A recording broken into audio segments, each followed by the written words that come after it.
Boa noite aos amigos internautas. Que a paz do Cristo reine sobre cada um de nós. Mais uma vez estamos aqui para fazer a preparação de ambiente do livro Paz Todo Dia de Lorival Lopes, a mensagem 214. Reconheça-se com importância. Em verdade, você a possui. Tem importância o que você diz e a responsabilidade que assume. Tem importância como ouve, e isso lhe propicia ser atencioso e amável. Tem importância como olha, o que lhe faculta agradável comunicação. Tem, sobretudo, grande importância o seu sorriso, pois que toca o coração dos outros. Você se alegra quando se valoriza. Ver-se com importância, com valor, não é orgulho. Orgulho é achar-se acima dos outros. Quando você se vê com importância, simultaneamente é levado a ver a importância dos outros. Mais uma vez, Lorival Lopes nos mostra um roteiro, né? De amar o outro como a nós mesmos. A partir do momento que a gente se importa, como ele fala, com o que vemos, porque muitas vezes a gente olha um caso, uma situação, uma cena, automaticamente, se a gente não analisar com os olhos do espírito e o sentimento do coração, a gente vê o julgamento pejorativo às pessoas que estão naquela cena. Então, a partir do momento que a gente se coloca no lugar do outro, dizendo assim, mas se fosse eu, será que eu estaria fazendo isso? Ou não? Como o outro ia me julgar? Então, a gente começa a dar realmente aquela importância especial ao nosso irmão, como a gente gostaria que ele desse a gente. Então, como ele pede, né, que a gente escute melhor, enxergue melhor, dê um sorriso mais agradável, para agradar aqueles que às vezes só estão precisando daquele sorriso, daquele abraço, e a gente nega. A gente só sabe dizer não. Tudo da gente é não. Nem bem a pessoa abriu a boca, a gente já está dizendo não. Boa noite. Não posso, não dê. Não é assim. Vamos começar a olhar as coisas com mais importância, dar a grande importância que Deus nos dá, né? Para Deus somos muito importantes. Somos filhos, amados, queridos. Então, essa mesma importância a gente tem que começar a dar ao outro. Então, que pensamos melhor na hora de ver, ouvir e falar. Vamos passar para a segunda parte do trabalho da noite. Nos concentrar, elevar nossos pensamentos, agradecer a Jesus por essa grande oportunidade, pedir que Ele ilumine, abençoe nossos anjos guardiões, que através deles estamos aqui. São eles que nos fortalecem, que peguem realmente nossos pés para que a gente venha, siga o caminho reto da luz e do bem e do amor. Assim, Jesus, te agradecemos com a vossa oração, pedimos a permissão do trabalho da noite, que a sua iluminação caia sobre o palestrante da noite, que venha nos dizer coisas necessárias para o nosso crescimento espiritual. Pai nosso que estás nos céus, santificado seja o vosso nome. Venha a nós o vosso reino. Seja feita a vossa vontade, assim na terra como nos céus. O pão nosso de cada dia nos dai hoje. Perdoai as nossas ofensas, assim como nós perdoamos aqueles que nos têm ofendido. E não nos deixa, Senhor, cair em tentações, mas livra de todos os mal. Pois teu reino, o poder e a glória para todo sempre. Obrigado, Jesus.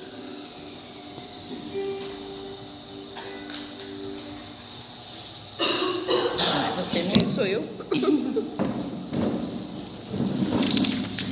Boa noite. Que sejam bem-vindos, assim como os nossos irmãos aí, internautas, também são bem-vindos, que estão conectados conosco. E para início, hoje, esse mês, Temos como tema central mediunidade, uma janela para outra dimensão. E dando início é Joilson que abre com o tema. Qual é, Joilson? O que é a mediunidade? Então, vamos ficar bem atentos. Sei lá, Joilson.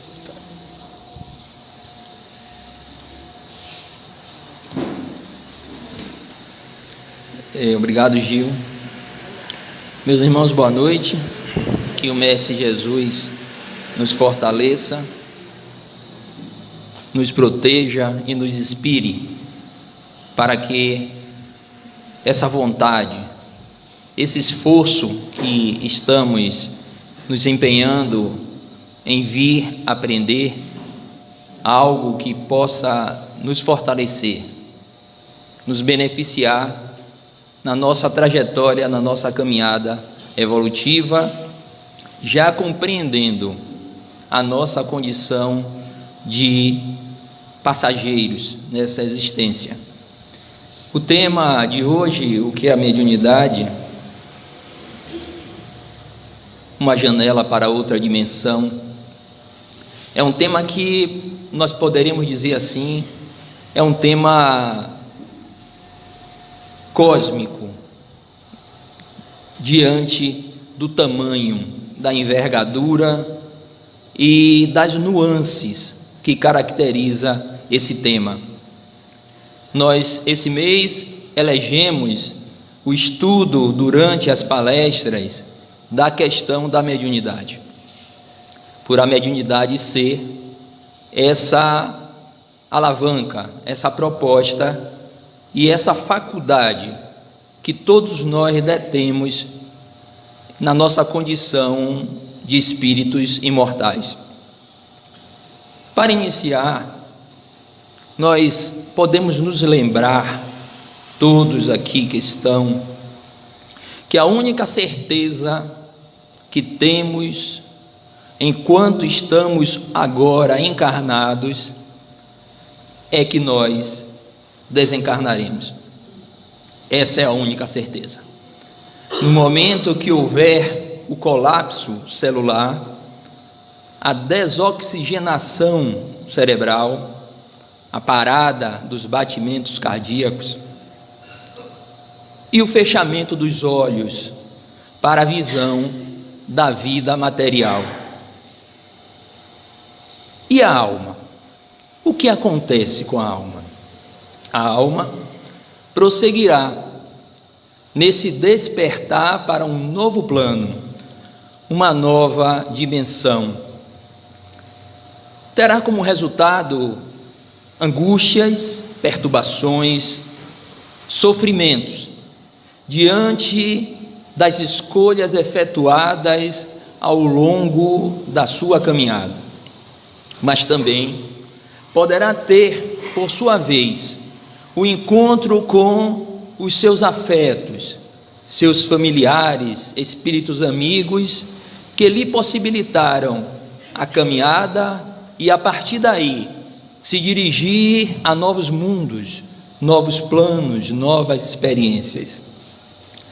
Muitas vezes essas almas voltam para fazer um relato, para descrever os arrependimentos, as angústias, para falar também das alegrias, para contar tudo o que se passou diante da experiência vivenciada. É lógico, e isso está bem claro no livro O Céu e o Inferno, segunda parte, onde Kardec consegue com muita clareza, e é um livro que devemos buscar, dar uma lida, que é um livro até de fácil leitura, vamos dizer assim, porque naquele livro nós compreenderemos com facilidade as experiências que cada espírito, através do intercâmbio mediúnico, trouxe acerca da vida que levou aqui na Terra. Aqueles que viveram o bem, aqueles que foram medianos, aqueles que foram assassinos, suicidas, aqueles mais endurecidos. Eles trazem as suas histórias e que ali naquele livro é bem claro e nos ensina, traz uma grande quantidade de ensinamentos. Mas a questão da mediunidade em si, essa faculdade inerente ao ser, é algo que remonta a tempos imemoriais. André Luiz, no livro Evolução em Dois Mundos, ele fala que a intuição foi o sistema inicial de intercâmbio, facilitando a comunhão das criaturas. Ou seja, nos períodos mais primitivos, em que estávamos nos apropriando da capacidade de pensar, era a intuição que nos movia nessa relação do plano material com o plano espiritual. Passados os tempos, adquirimos uma visão mais sistemática de Deus como Deus Pai, a Mãe Terra, e a partir daí nós começamos a passar para uma fase, de idolatria. Essa fase era a fase que nós adorávamos ou temíamos as forças da natureza, nomeada como deuses, para essa interação no nosso estado de primitivez, Existiam os deuses, sol, céu, lua, chuva, árvore, rio, fogo. Então tudo, um ser humano que se destacava no grupo era considerado, era adorado dessa forma, nessa relação e nesse aprimoramento das fases embrionárias da compreensão do que é esse sentimento e essa faculdade. Então, caminhamos ao longo da jornada, aprimorando no mediunismo tribal, representado a partir daí dessas adorações, por um forte colorido anímico, pelo culto aos feitiços ou objetos materiais, que passamos a ter como sendo divindades representando os espíritos. E aí surge, a figura do curandeiro, do feiticeiro, altamente respeitada e reverenciada, amada e temida nos seus meios da sua clã. Então nós observamos que a partir desse momento que vamos caminhando na humanidade, vai surgindo de forma ainda rústica, como os amigos espirituais colocam o termo do chamado mediunismo, aquele mediunismo natural, primitivo, mas que transita por essas fases, e naquela oportunidade todo o ser que se destacava com uma aptidão, com uma sensibilidade, ele era de uma certa forma prestigiado, ele tinha toda esse tipo de privilégio. É como nós observamos nas tribos indígenas.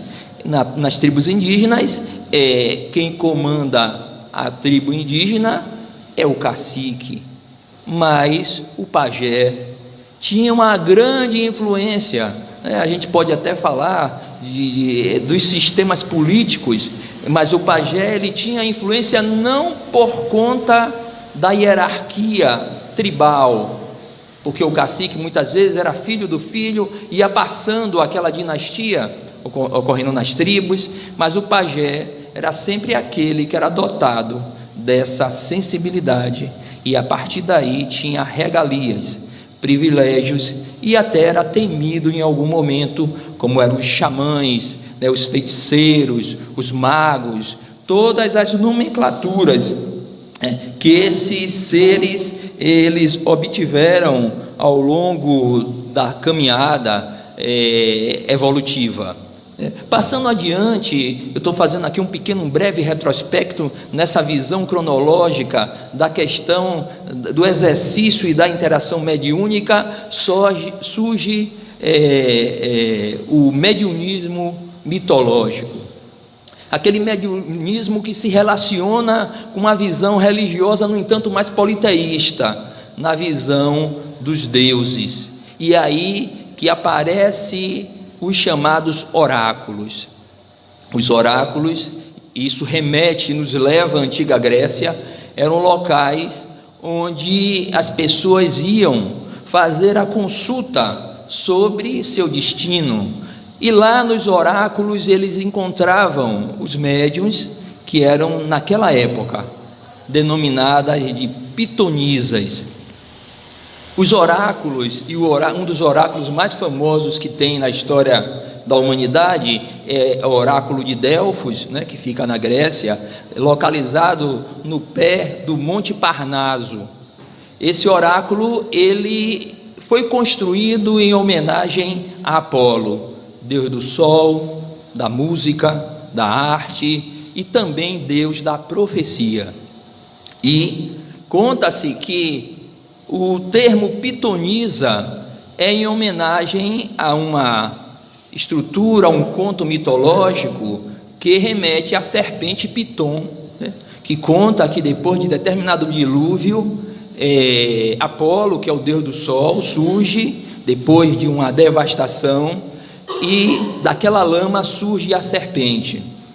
E eles têm um significado simbólico desse ressurgimento. A partir daí, as pessoas dotadas dessa capacidade, que atendiam os povos nos oráculos, eram chamados de pitonisas. E nós observamos que os templos ou grutas destinados aos oráculos eram numerosos e dedicados a diversos deuses. Como eu falei anteriormente, o mais famoso, um dos mais famosos da história, era o Santuário de Delfos. Tanto é que ele é tão famoso que aqui vocês lembram, todos lembram, que é lá que tem aquela famosa frase: conhece-te a ti mesmo, né? Que Sócrates adota. Por falar em Sócrates, é bom salientar que Sócrates também, isso é citado no livro de Platão, num dos livros de Platão, que era o discípulo de Sócrates, a República, que Sócrates também sempre falava em termos de interação da relação dele com o seu daimon. Lógico que quando vem para o povo hebreu a palavra daimon se torna de uma forma pejorativa, porque remete a demônio. Mas na época da antiga Grécia, a palavra daimon, ela tinha um sentido de gênio, como se fosse assim um anjo protetor. E Sócrates se relacionava com o seu daimon.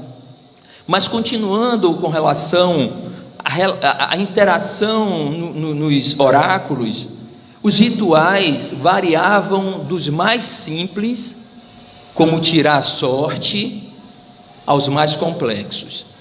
Antes da consulta, olha que negócio interessante, a pitonisa e o consulente banhavam-se na fonte Castália. Depois, ela bebia água da fonte sagrada de Casotes e entrava no templo, onde o deus era invocado por meio de um ritual. Em seguida, sentada numa trípode, que seria uma cadeirinha de 3 pernas, entre vapores sulfurosos de enxofre, e mascando folhas de louro, a árvore sagrada de Apolo entrava em transe, ou seja, delírio divino, quando transmitia as palavras do Deus. A mensagem era anotada e interpretada pelos sacerdotes, que passavam ao consulente frequentemente em forma de verso. Era o ritual de atendimento, né, naquela época. Hoje, obviamente, na casa espírita não precisa, né, o banho tem que vir de casa, né, tem que tomar o banho de casa e não vai precisar de nenhum apetrecho, nem tampouco o atendente precisa entrar em transe, né, para poder atender as pessoas e aconselhar. Era mais ou menos assim, né, a figura da pitonisa. Ela atendia as pessoas que ali eram orientadas com relação aos seus afazeres. A prática mediúnica dos iniciados, ela remete a tempos passados. Nós falamos aí da Grécia, nós podemos invocar aqui o hinduísmo, né, que é uma das crenças milenárias, datada de 4.000 anos, né, atrás. E no livro que é o chamado o livro dos Vedas, que é o livro sagrado dos hindus, existe uma passagem muito clara que remete a isso, que diz assim: os espíritos dos antepassados no estado invisível acompanham certos brahmanes, certos deuses, que Brahma é a divindade do hinduísmo, convidados para a cerimônia em comemoração dos mortos. Sob uma forma aérea, seguem-nos e tomam lugar ao seu lado quando eles se assentam. Então, a gente nota que eles já viam essa possibilidade de comunicação, de intercâmbio entre os dois planos. E aqui nós saímos da Índia, do hinduísmo, e vamos para o Egito também, que é um berço espiritual, onde lá existia um direcionamento da questão dos sacerdotes, dos faraós. Um dos sacerdotes era Amenófis, um dos grandes sacerdotes, porque a ciência dos sacerdotes do Egito antigo conhecia o magnetismo, o sonambulismo, curavam pelo sono provocado, praticavam largamente a sugestão, usavam clarividência com fins terapêuticos e eram célebres pelas curas hipnóticas. Então a gente observa todo um arsenal de interação mediúnica, de capacidade e também anímica, que são os potenciais que nós, enquanto espíritos, trazemos. Porque, abrindo só um pequeno parêntese, Kardec, em O Livro dos Médiuns, classifica os fenômenos mediúnicos em duas categorias, que são os fenômenos mediúnicos propriamente dito, quando há uma interferência de uma outra inteligência naquele fenômeno, e os fenômenos denominados anímicos, que são fenômenos que são produzidos pelo nosso próprio espírito. É a capacidade que o nosso espírito tem de desenvolver determinado tipo de fenomenologia, que está descrito, pode ser a intuição, a clarividência, a psicometria, o desdobramento, a emancipação. Existem alguns fenômenos que a priori podem não ter a presença e a interferência de uma outra mente, mas no momento que aparece na frase o sujeito, procura o sujeito na frase, que tem o sujeito, então é fenômeno mediúnico, que é essa terceira pessoa do singular, ou então a terceira pessoa do plural, porque às vezes o fenômeno acontece e são vários espíritos. Então a gente vê que o Antigo Egito também tem essa iniciação mediúnica na visão dos faraós, e a gente nota na história do Egito tem um personagem muito relevante para a história do monoteísmo, porque, como nós sabemos, os egípcios eram povos politeístas. Eles acreditavam em vários deuses, faziam suas oferendas, seus cultos, e tinha, como eu falei anteriormente, a presença do sacerdote, que era um médium, e um médium com grande potencial, como vocês viram aí, do ponto de vista medianímico, que ele tinha potenciais dele próprio, também em termos de aptidão, de sensitivo. Então aparece essa figura, a figura de Moisés. Então a mediunidade é natural, revela-se exuberante na Bíblia, que apresenta a significativa variedade de fenômenos, os de efeito físico e os de efeito inteligente. É mais uma outra classe de fenômenos. Os fenômenos, mais uma vez, vamos ao Livro dos Médiuns.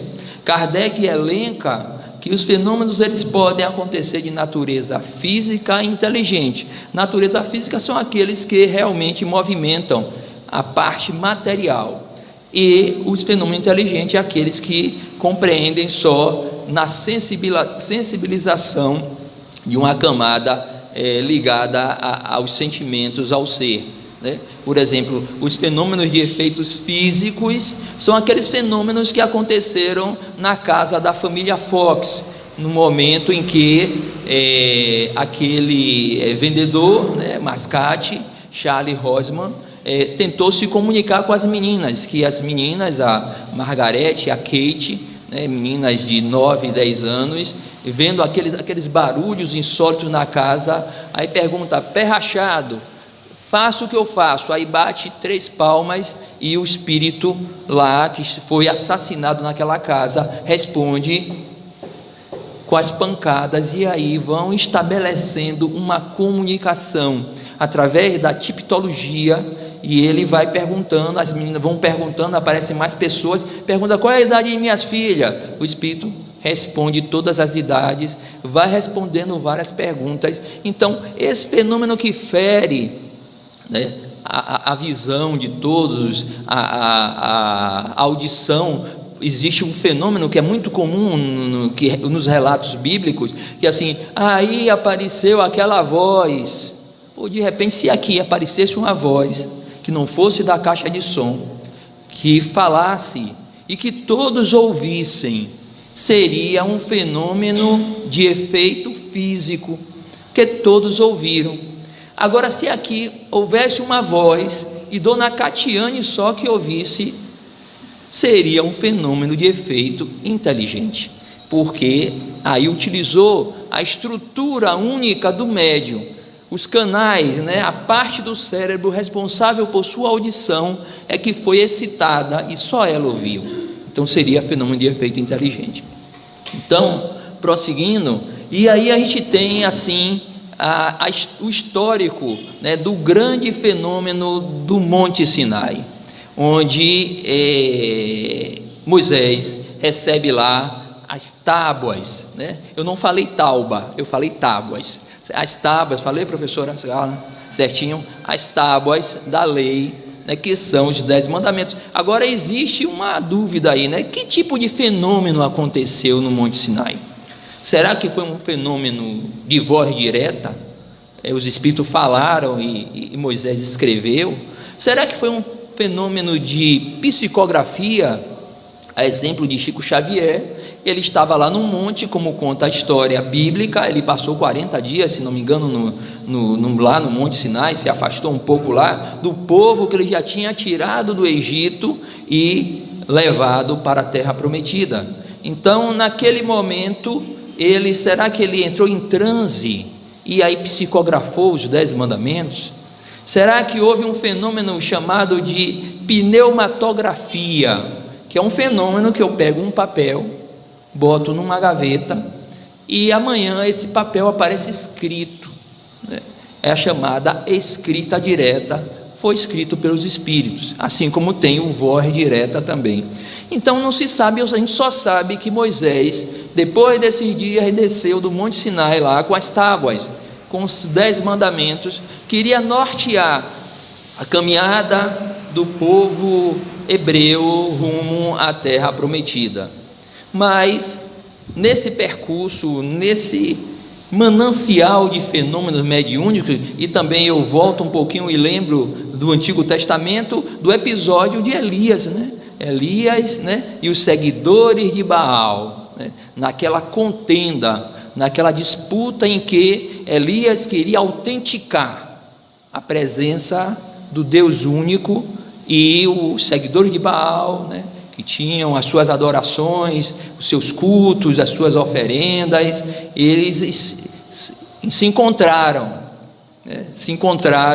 E aí, né, não foi um encontro de trios, né, aquele que vai assim, mas se encontraram, e se é agora que a gente vai decidir, e aí coloca-se aquela pira para ver qual era o Deus que era verdadeiro, e o pessoal de Baal, né, faz as oferendas, os cânticos, as chamadas dele, e não acontece nada. E num dado momento que Elias evoca o Deus, né, dele, o Deus único, aí aquela pira acende, e aí conta que depois disso não houve um bom acordo, e o nosso Elias, ele acabou sacrificando os seguidores de Baal e cortando a cabeça de mais de 100 seguidores e 400, né, seguidores, né, e essa novela, está passando até uma novela na Record sobre isso, cortou a cabeça desses espíritos, desses homens, e aí a gente lembra, a gente vai ver mais lá na frente, que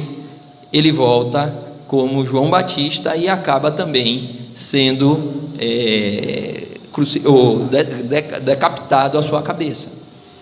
Mas voltando aos 10 mandamentos e a história de Moisés e do povo hebreu, a gente tem uma passagem interessante, né, sobre a questão da proibição de evocar os mortos. É algo até que os nossos irmãos de outras religiões, eles são taxativos, porque eles dizem que o espiritismo é coisa do demônio, porque é proibido evocar os mortos, porque está na Bíblia, e a Bíblia é o livro sagrado.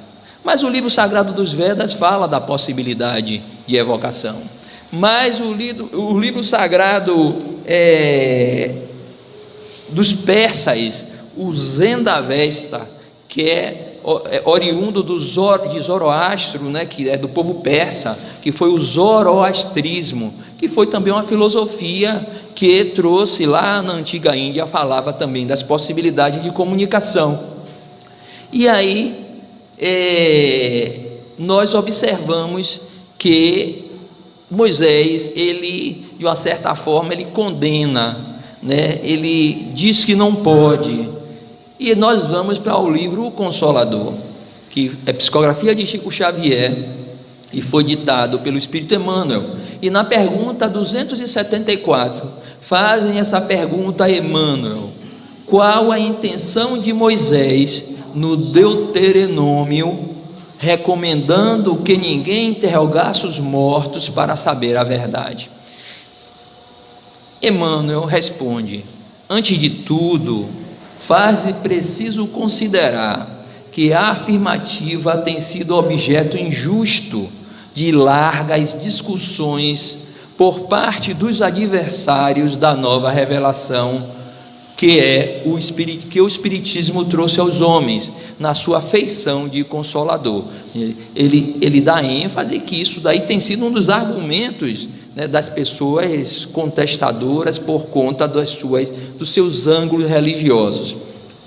Continua: as expressões sectárias, ou seja, as expressões de seita e de intolerância, todavia, devem considerar que a época de Moisés não comportava as indagações do invisível, porquanto o comércio com os desencarnados se faria com um material humano excessivamente grosseiro e inferior.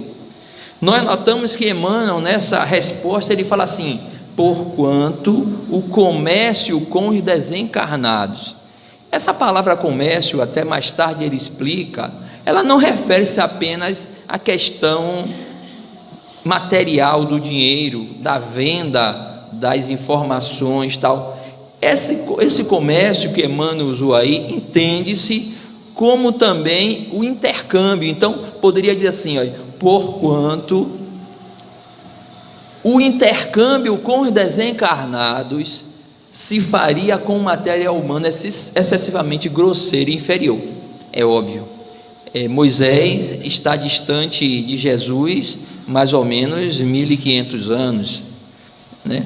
Então, naquela época, o povo era muito mais endurecido, e com certeza era muito mais endurecido. Tanto é que conta-se na história de Moisés que quando ele vai para o Monte Sinai, que fica 40 dias, o que foi que aconteceu lá no povo, lá no acampamento? As pessoas já estavam, né, fazendo práticas oriundas da onde? De lá do Egito, porque passou muito tempo no Egito. Então, só que o Egito, o pessoal, como assim, tinha know-how para fazer as coisas, e o povo hebreu não tinha, realmente era ignorante. Então Moisés, ele naquele momento, ele diz: não quero isso nesse momento.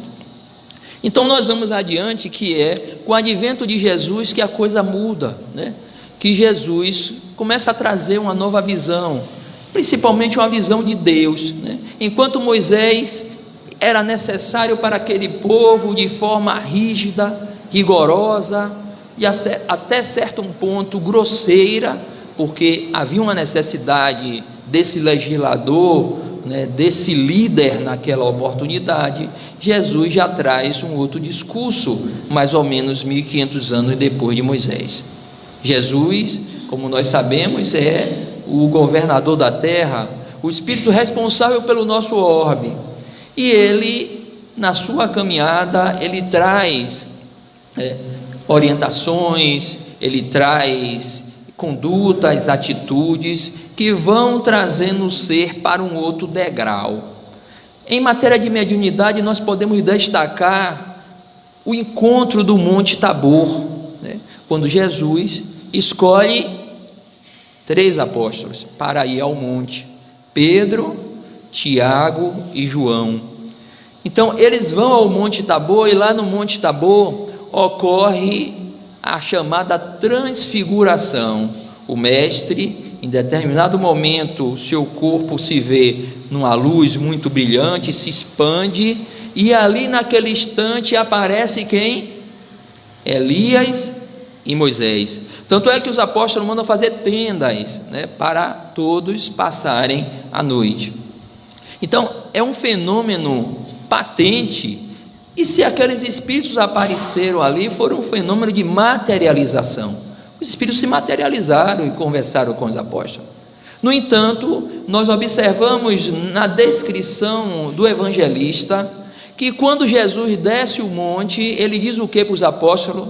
Não conte nada para ninguém. Então a gente olha nesse contexto ainda uma preocupação, uma prudência de Jesus com relação às informações pertinentes à questão do intercâmbio mediúnico. Não era algo de tão simples e automática a compreensão. E prossegue, né? E ele fala que, né, até que ele vá até o Pai, né? Acho que continua nessa passagem bíblica, para os apóstolos, os 3, ficarem, né, sem comentar nada com ninguém, nem com a assembleia, com os outros apóstolos. Mas é depois da morte de Jesus, né, que nós observamos na história do Cristo, em que foi marcada ainda pela insegurança, pela dúvida, pela incerteza dos apóstolos, que depois que Jesus é crucificado, e ele volta, né, mais tarde. Mas tem um episódio que é o Pentecoste, né? O dia de Pentecoste. O dia de Pentecostes é caracterizado por ser o maior feito mediúnico conhecido até então. Foi num dia, numa reunião de vários povos, né? Isso está em Atos dos Apóstolos 2, capítulo 1 até 13, e os espíritos, né, veem línguas de fogo aparecerem. Existe uma narrativa bem clara, eu não trouxe essa narrativa bíblica aqui, mas diz que essas línguas falam em várias línguas. Então cada discípulo dos 12 apóstolos que estão ali, eles, de uma certa forma, existe uma descrição, como eu falei nessa passagem bíblica, essas línguas que poderíamos dizer que seriam os espíritos. Então cada apóstolo naquele momento entra em transe, e aí vai falar em diversos idiomas. Então esse foi o maior fenômeno mediúnico conhecido da época de Jesus. E é bom salientar que depois desse fenômeno, os apóstolos se tornaram mais robustos, mais confiantes, mais seguros, porque no início eles eram muito titubeantes, muito frágeis, temerosos, e a partir daí eles vão seguindo a sua jornada. Então chega a Idade Média, né? A Idade Média é marcada por uma ascensão do catolicismo e do radicalismo, do ponto de vista, né, das heresias. Aquelas pessoas que tinham a faculdade mediúnica eram taxadas sempre como bruxos, como feiticeiros, e nós sabemos que ao longo dessa Idade Média muitas pessoas foram queimadas na fogueira, né? A gente pode lembrar do episódio de Joana d'Arc, né? Joana d'Arc, que é, né, a heroína, né, de Dó Remi, ela ouvia as vozes, né, de São Miguel Arcanjo, né, Santa Catarina, e ela falava, e essas vozes disse para ela que era para ela fazer o bem e ajudar a libertar, né, o povo francês do jugo dos ingleses. E ela ajudou os exércitos, né, a efetuar esse feito.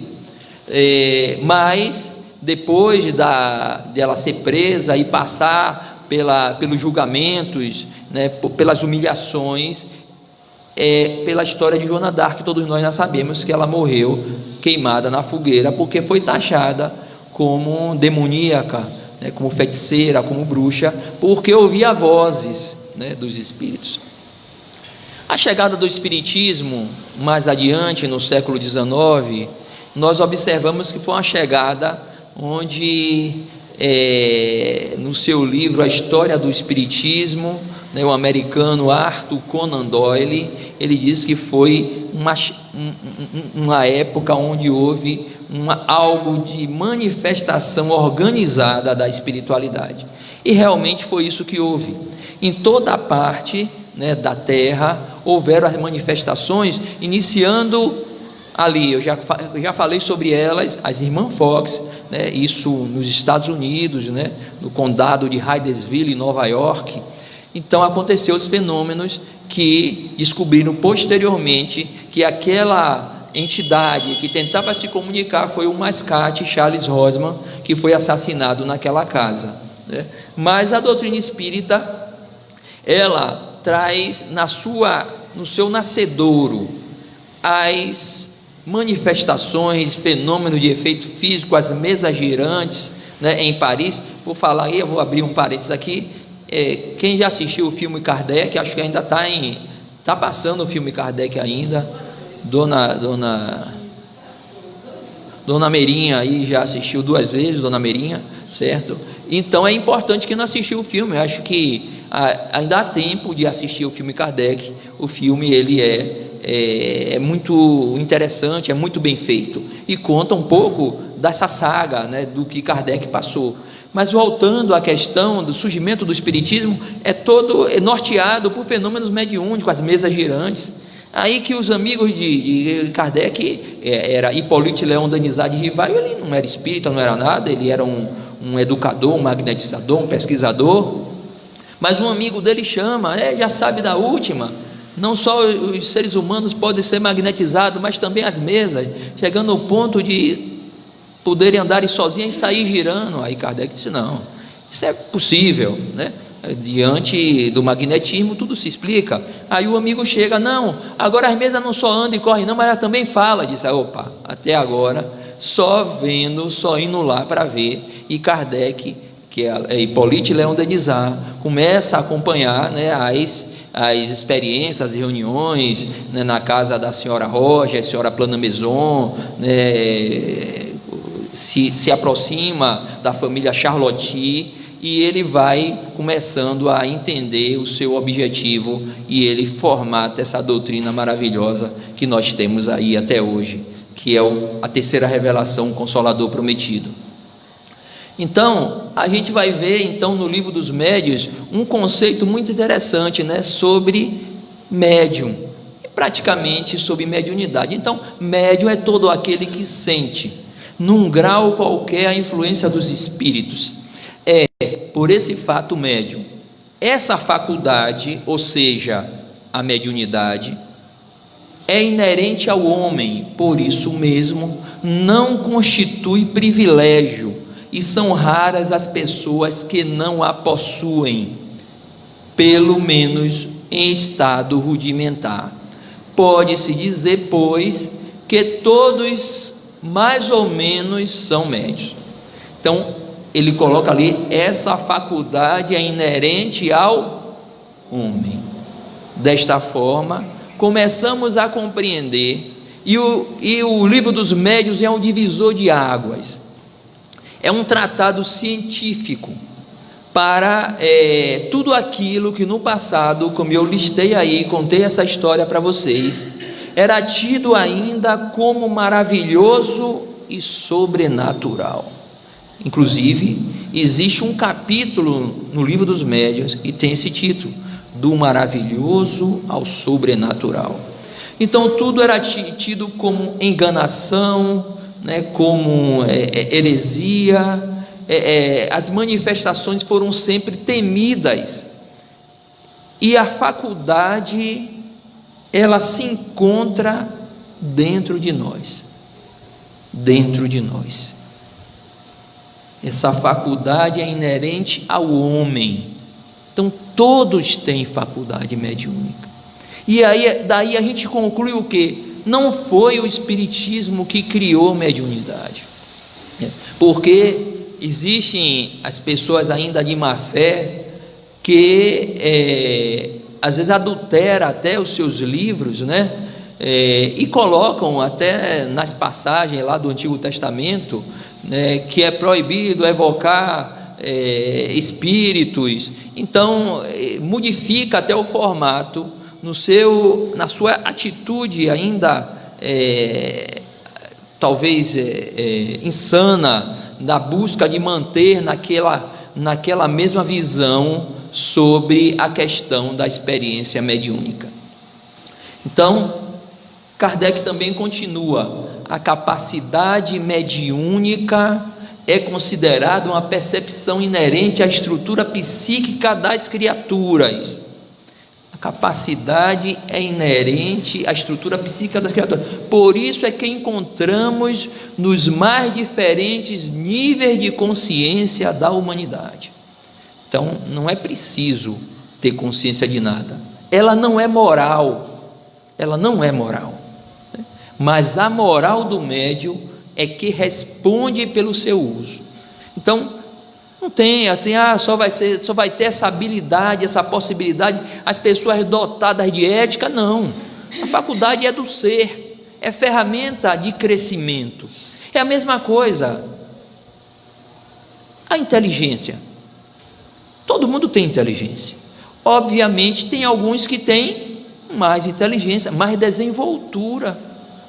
Mas todos têm inteligência, mesmo que pequena, sabe fazer alguma coisa. A inteligência é um atributo do ser, né, do espírito.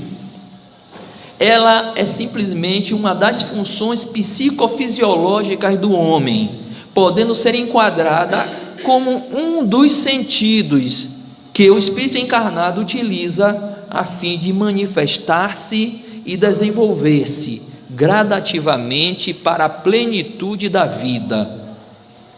Uma das funções psicofisiológicas do homem que se enquadra como um dos sentidos. Quando nós falamos em sentidos, nós automaticamente lembramos da nossa aula de ciência, né, dona Meirinha? Dona Meirinha já estava falando ali, já disse para mim, eu fiz a leitura mediúnica daqui, eu captei. Então, nós temos os 5 sentidos, né? Seriam o quê? Luciano conhece bem, que ele não faltava aula de ciência: tato, audição, visão, olfato, paladar. 5 sentidos, né? Ele fala que a faculdade pode ser tida como um dos sentidos, então seria um 6º sentido. E esse termo, 6º sentido, ele foi usado por Charles Richer, o fisiologista francês do século XIX, prêmio Nobel de Fisiologia, quando era convidado para acompanhar as experiências feitas por William Crookes com a médium Florence Cook, no qual materializava-se o espírito de Kate King. Então, na época, e é bom salientarmos que isso não é coisa, né, assim de qualquer um, porque envolvia um camarada que ele era um físico, ao ponto de ele ser o inventor, né, do tubo de raios catódicos. Então, essas TVs antigas utilizavam o conceito que ele inventou. William Crookes, ele tinha tanto prestígio que ele obteve, né, da monarquia da Inglaterra, que ele era inglês, o termo Sir, né, que só recebe o termo Sir fulano de tal quem desenvolve, quem tem destaque na sociedade inglesa. Ele tinha esse termo, Sir William Crookes. Então ele fez várias experiências e ele acompanhou, porque ele foi para indagar. Ele não era espírita, ele era cientista. Então ele foi para descobrir o que acontecia. Aproveitou a médium, que é uma médium doadora de uma substância que é fundamental para os fenômenos de efeito físico, que é o ectoplasma. Então, nesse momento, o que acontecia? William Crookes, com sua plateia, seus pesquisadores, ficavam numa sala, a médium ficava na outra sala, e naquele momento ela ficava em um estado de transe, e ela colocava e expelia essa substância esbranquiçada, gelatinosa, que é o ectoplasma, que todos nós temos, porque ectoplasma faz parte do plasma, é uma variante energética do plasma, do corpo, da fisiologia do corpo. E acontecia o fenômeno de materialização. Foi por 2 anos, o espírito era pesado, tomava batimento cardíaco, por conta do estado de materialização do espírito. Então, o Charles Richer, ele acompanhou essas experiências. No entanto, ele com toda a intelectualidade que ele detinha, a espiritualidade estava aguardando que ele assinasse embaixo, dizendo que ali comprovava a existência do espírito, ali estava um fenômeno real. No entanto, ele recuou e ele disse que ali aparentemente existia um sexto sentido. Ele não disse que existia o espírito, mas ele falou que existia um sexto sentido. E aí, nesse momento, ele cria uma ciência chamada de metapsíquica, quer dizer, meta além do psiquismo. Ele cria a metapsíquica, mas naquele momento ele não autenticou o fenômeno. Essas experiências ocorreram muito depois de Kardec. Kardec já tinha desencarnado, mas existiam muitos pesquisadores nesse contexto. Então, por isso que Kardec diz que, como um dos sentidos, e a gente pode notar que essa faculdade é uma faculdade que extrapola os limites, porque quem aqui nunca sentiu, sei lá, uma aproximação, nunca se sentiu em outro lugar, como se fosse uma emancipação, um desdobramento, não teve uma oportunidade de evidência, os calafrios cotidianos que às vezes a gente sente, ih, rapaz, não está fazendo frio, mas essas percepções, quem nunca sentiu nada? Todos sentem por conta desse sentido, porque em verdade, pessoal, quando diz lá que é uma faculdade inerente ao homem, mas o homem, na verdade, ele é o espírito encarnado. Então, ela acaba sendo uma propriedade do espírito. Quando nós estamos aqui, nós sentimos a necessidade dessa interação, porque, em verdade, nós somos seres espirituais em passagem aqui, é fato. É óbvio que quando a gente viu no início, quando um familiar vai para o outro lado, a gente sente saudade, mas ele vai porque é o processo da vida, como a gente falou. Nós não somos daqui, somos de lá, e eles vivem no intercâmbio. O mundo espiritual e o mundo material vivem no intercâmbio constante, porque o ser humano é um ser que gosta de se comunicar, Quem diga ontem, houve um problema no Zap, no Facebook, e o pessoal ficou nervoso, eu não consigo me comunicar, mandar minha mensagem. E também os espíritos ficam assim, às vezes nervosos, eles querem mandar uma mensagem, quer anexar aquele arquivo de vibrações positivas, mas a nossa tem problema na comunicação, a gente não está sintonizado, Então a comunicação é patente, não adianta a gente querer negar isso em pleno século XXI, sobre as possibilidades de comunicação entre os dois planos. Muitas pessoas querem que os espíritos apareçam materializados aqui, não, agora eu acredito, mas o oxigênio está aqui? Está. A gente está vendo o oxigênio? As mensagens do Zap estão chegando nos telefones aí, as fotos, os vídeos, continuam chegando aqui? Continua. Alguém está vendo as mensagens? Alguém viu alguma foto voando aí? Viu, dona Catiane? Não viu. Então não tem para onde correr, A comunicabilidade, essa expressão, esse contínuo Essa contínua troca de mensagem, ela está presente nas nossas vidas, é incontestável. Não adianta mais a gente tentar resistir a esse tipo de verdade que é apoiada em lógica, né? Não apoiada naquelas épocas atrás do nosso primarismo. E ele diz assim: usualmente, porém, essa qualificação se aplica somente aos que possuem faculdade mediúnica bem caracterizada, que se traduz por efeito patente de certa intensidade e que depende de organização mais ou menos sensitiva. Então, obviamente, tem pessoas que, assim como eu falei da inteligência, tem pessoas que são mais inteligentes, né? Tem pessoas que conseguem fazer teoremas complexos, ações, cada um nesse seu contexto, mas tem habilidades incríveis. Mas tem aqueles que têm diversas habilidades também, mas que ele tem pouquinha. A faculdade mediúnica também nesse momento é assim. O objetivo é seguirmos. Isso está na questão 159 do Livro dos Médiuns. E agora eu vou passar um conceito que foi dado por Emmanuel. A mediunidade é aquela luz que seria derramada sobre toda a carne e prometida pelo Divino Mestre aos tempos do Consolador, atualmente em curso na Terra. A missão mediúnica, se tem os seus percalços e as suas lutas dolorosas, é uma das mais belas oportunidades de progresso e de redenção concedidas por Deus aos seus filhos misérrimos. Sendo luz que brilha na carne, a mediunidade é atributo do espírito, patrimônio imortal, elemento renovador da posição moral da criatura terrena, enriquecendo todos os seus valores no capítulo da virtude e da inteligência, sempre que se encontra ligada aos princípios evangélicos na sua trajetória pela face do mundo.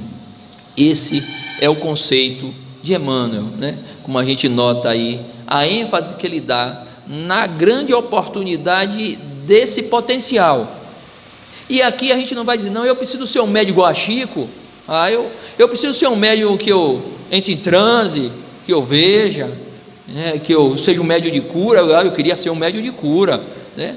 Existe a faculdade de cura, né? Que é também ajudada pelos espíritos, mas também o ser encarnado, ele tem potencial magnético, porque a faculdade de cura é um misto de mediunidade e animismo, né? É medianímica, né? Muito embora a gente nota que existe alguns arraiais aí em que, a exemplo de Dr. Fritz, né, que ele entrava em transe e ele mesmo tomava o médium, e o médium ele fazia as movimentações dele, né? Nos mecanismos da mediunidade, nosso tempo está chegando. As relações entre os espíritos do médium estabelecem por meio dos respectivos perispírito, dependendo a facilidade dessas relações, do grau de afinidade existente entre os dois fluidos. Então, os espíritos estão aqui. Existem espíritos desencarnados aqui. Eles não podem se comunicar, não é o momento. Então, esses canais não estão livres nesse momento. Existe todo um apoio espiritual, um equilíbrio para isso. Mas do ponto de vista do transe mediúnico, da possibilidade, tem que existir entre o espírito que quer se comunicar e o médium um fluido, uma aptidão, como ele coloca ali, uma afinidade para eu poder me comunicar, um casamento. Seria mais ou menos como o espírito tem que ter a senha do nosso Wi-Fi, certo? Então ele tem a senha, ele entra no nosso canal e ele comunica, ele manda a mensagem dele. Então a senha seria a afinidade existente entre os dois fluidos, o meu e o espírito, que se comunica. Daí segue que um espírito pode se comunicar com Isete, que se levantou, mas não foi o espírito que fez ela levantar, foi ela que quis, por Isete. E pode não se comunicar por Dona Graça, né? Não dá, porque os fluidos não se combinam, né? Então, por conta da natureza das questões de afinidade perispiritual. Alguns há que se combinam facilmente, enquanto outros se repelem, de onde se segue que não basta ser médium para que uma pessoa se comunique indistintamente com todos os espíritos. Então, daí surge aquelas pessoas que são facilmente enganadas, né, porque elas acham e acreditam em tudo. Esse é um dos também perigos da questão mediúnica. Para finalizar, porque nós teríamos algumas coisas que eu queria falar, eu só vou deixar essa mensagem. Mediunidade é talento divino para edificar o consolo, a esperança e a instrução entre os homens. Essa é o objetivo da faculdade mediúnica. Todos nós temos. Não precisa ser médium para estar psicografando. Nós temos as nossas mediunidades. Vamos descobrir qual é a nossa mediunidade. Às vezes é a mediunidade da boa vontade, que vem animada por um espírito que nos anima.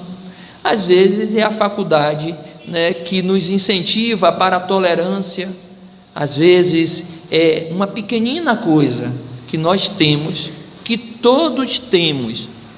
Poderíamos dizer assim, um talento que todos nós temos, que em dado momento transforma-se num talento divino, numa faculdade, porque a partir daí nós conectamos com o grande Espírito de luz, que é Jesus. Muita paz.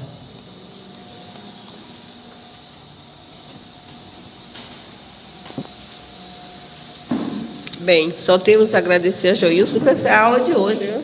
Foi realmente uma aula, Joilson, parabéns. Alguém quer fazer uma pergunta? Só uma.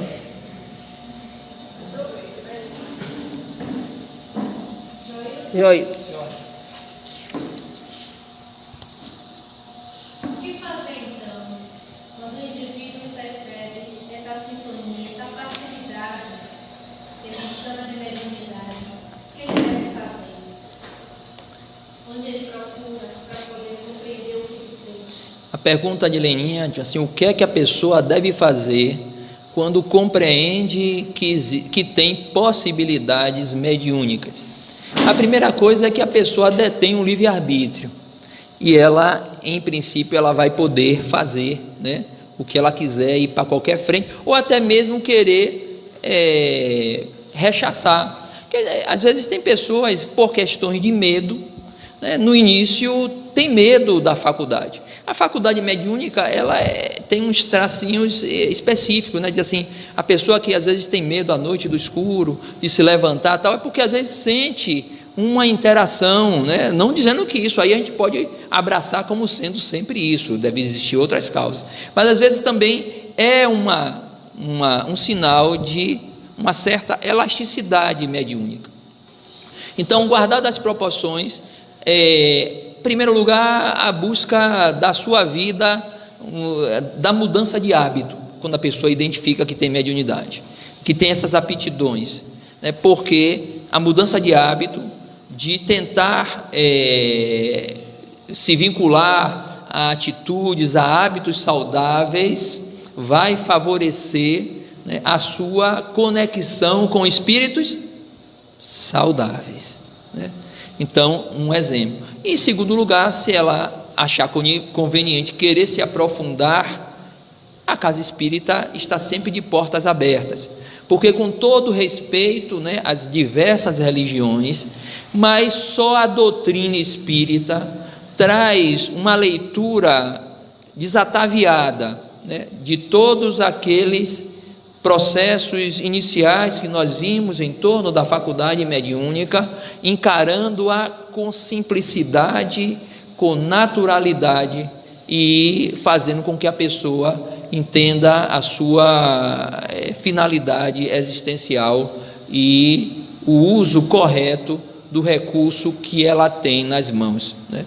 Então, a doutrina espírita, eu volto a lembrar, tem, né, porque foi a partir de Kardec que a visão de mediunidade tornou-se mais clara do ponto de vista das interações mediúnicas, da faculdade, de como nós devemos, né, utilizá-la para o nosso próprio progresso e para a ajuda, né, dos nossos semelhantes.